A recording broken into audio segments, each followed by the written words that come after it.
eyasindiriddwa amasasi mu kiro ekikeseza olwaleero Ndejje Mukisa abamu gwe babadde bamanyi nga Semattire okusinziira ku batuuze mu kitundu wabadde asula ku kyalo Kitiko Birongo Ndejje Makindye Ssaabagabo mu disitulikiti ya Wakiso ensasagge eno yabaguddeko ku ssaawa nga 5 ez'ekiro. Kwe kujja twagenze okuyingira munda nga neiba waffe yali yatweyanjulira munnamateeka lawyer akolera ku Namaganda Plaza mu kampuni emu gye simanyi linnya nga gwe bakubye ng'ali awo mu kitaba kya musaayi. Netuwulira amasasi nga gavuga. Bwe gavuze baneiba ne batukubira nti bannaye tufunye obuzibu ku kitundu. Abatuuze batubuulidde nti abazigu abassa omutuuze munnaabwe kirabika bazze n'ekigendererwa kya kumusaanyaawo kubanga tebalina kye baatutte era mmotoka ye ey'ekika kya Subaru Legacy yabadde yakapaakinga wano tebaagikutteko. Tetunategeera nsonga ki eri mu kintu kino, tetunategeera kiki lwaki abantu bakoze ekintu kino. Tuvumirira abantu abakozesa emmundu mu nkola etasaana.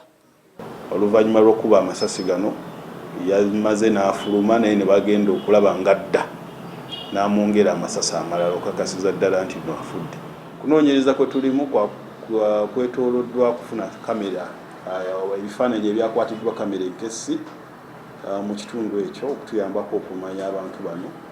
Kyokka newankubadde poliisi egamba nti bagenda kukozesa kamera enkessi, amayumba kw'abadde asula mu kikomera temwabaddemu kamera kika kino, wabula obusukkakkubo bw'ekifo kino waliwo kkanisa y'abalokole eriko kamera enkessi. Naye kamera zino engeri gye baaziwangamu baazitunuza mu bukiika bwa kkanisa oboolyawo ekiyinza okuzibuwaliza poliisi mu kunoonyereza kwayo. Mukisa abadde akola ne kampuni y'abannamateeka IBC ku kizimbe kya Namaganda Plaza wano mu Kampala. Okusinziira kwa kuli abannamateeka mu ggwanga Bernard Owundo, Mukisa abadde kilaka mu kampuni eno wabula si munnamateeka nga poliisi bwe yasoose okutegeeza saako abamu ku mitimbagano. Abadde si munnamateeka, abadde yakolako diploma in law. Kati okubeera munnamateeka mu ggwanga lino bw'oba okoze diploma in law olina okuddayo n'osoma degree in law. Kati bw'omala okusoma degree in law ate ozzeeko kye tuyita diploma in legal practice. Bw'oba nga tonabifuna byonna tobeera munnamateeka. Ab'enganda za Mukisa tubasanze ku ggwanika lya KCCA e Mulago gye badde bagenze okuweebwa omulambo gw'omwagalwa waabwe. Ennaku zino abantu babatta kusanga naye munnaayo abanyumirwa okutta abantu baeka nayo bamugobedde ne bamutta.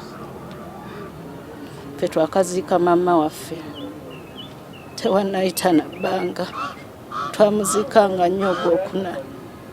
Batuttidde muganda waffe mu bintu bye tutayinza na kunnyonnyola. Kama asasi omuntu yenna yatuggyeko ankoloni kuba ankoloni tabadde na buzibu na muntu yenna.